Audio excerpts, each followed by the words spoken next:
Assalamualaikum warahmatullahi wabarakatuh. Perkenalkan, nama saya Nur Fitraini Sahir, kelas Perbankan Syariah 5G. Di sini saya akan menjelaskan materi mengenai manajemen sumber daya manusia. Manajemen adalah ilmu atau seni mengatur proses pemanfaatan sumber daya manusia dan sumber-sumber lainnya secara efektif dan efisien untuk mencapai suatu tujuan tertentu.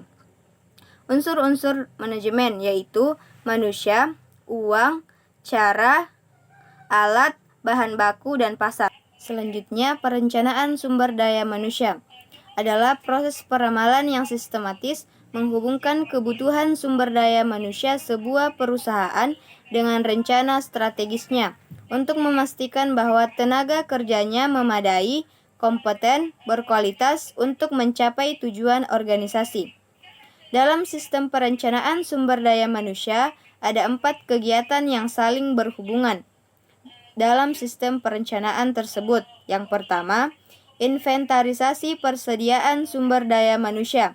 Yang kedua, penyusunan rencana sumber daya manusia. Yang ketiga, forecast sumber daya manusia atau peramalan sumber daya manusia. Yang keempat, pengawasan dan evaluasi.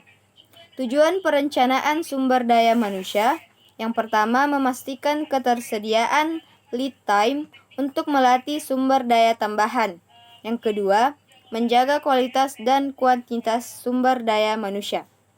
Selanjutnya, pengembangan dan pemberdayaan sumber daya manusia. Yang pertama, peran dalam sumber daya manusia. Sebagai alat, pembaharuan untuk meningkatkan kinerja lembaga, sebagai mediator dalam rangka meningkatkan kinerja, sebagai pemikir dalam rangka pengembangan organisasi atau lembaga. Strategi pengembangan sumber daya manusia. Yang pertama, memberi kesempatan kepada karyawan untuk menyalurkan ide atau gagasan. Yang kedua, memberikan penghargaan. Yang ketiga, mengadakan pelatihan. Selanjutnya, strategi pemberdayaan sumber daya manusia. Yang pertama, strategi tradisional, dan yang kedua, strategi aksi langsung. Selanjutnya, pengembangan melalui pelatihan. Pelatihan kerja adalah keseluruhan kegiatan untuk memberi, memperoleh, meningkatkan, serta mengembangkan kompetensi kerja dan keahlian tertentu sesuai dengan jenjang dan kualifikasi, jabatan, dan pekerjaan. Prinsip-prinsip pelatihan. Yang pertama, partisipasi. Yang kedua, pendalaman, relevansi, dan pengalihan. Manajemen karir merupakan proses berkelanjutan dalam penyiapan, penerapan, dan pemantauan rencana-rencana karir yang dilakukan oleh individu seiring dengan sistem karir organisasi. Selanjutnya, promosi dan pengembangan karir.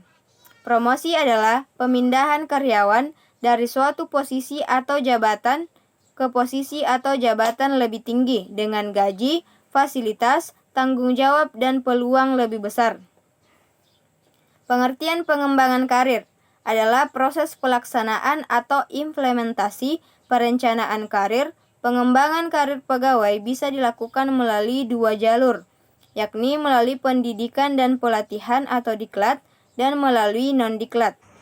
Selanjutnya, penilaian prestasi kerja. Penilaian prestasi kerja merupakan alat manajemen sumber daya manusia yang digunakan untuk mengukur kualitas sumber daya manusia yang dimiliki oleh perusahaan pada suatu periode tertentu, sekaligus untuk mengetahui tingkat kesesuaiannya dengan kebutuhan sumber daya manusia pada periode yang sama. Tujuan pokok dari penilaian prestasi kerja karyawan adalah untuk menghasilkan informasi yang akurat tentang perilaku dan kinerja para karyawan yang ada di dalam perusahaan. Sementara tujuan lainnya bahan evaluasi serta sebagai bahan pertimbangan untuk melakukan kebijakan selanjutnya. Kompensasi dan kepuasan kerja. Kompensasi juga berarti seluruh imbalan yang diterima oleh seorang pekerja atau karyawan atas jasa atau hasil dari pekerjaannya dalam sebuah perusahaan dan bentuk uang atau barang, baik secara langsung maupun tidak langsung. Motivasi. Motivasi adalah dorongan psikologis yang mendorong seseorang melakukan sesuatu demi mencapai tujuan tertentu. Setiap orang memiliki tingkatan motivasi yang berbeda. Sekian dari saya. Wassalamualaikum warahmatullahi wabarakatuh.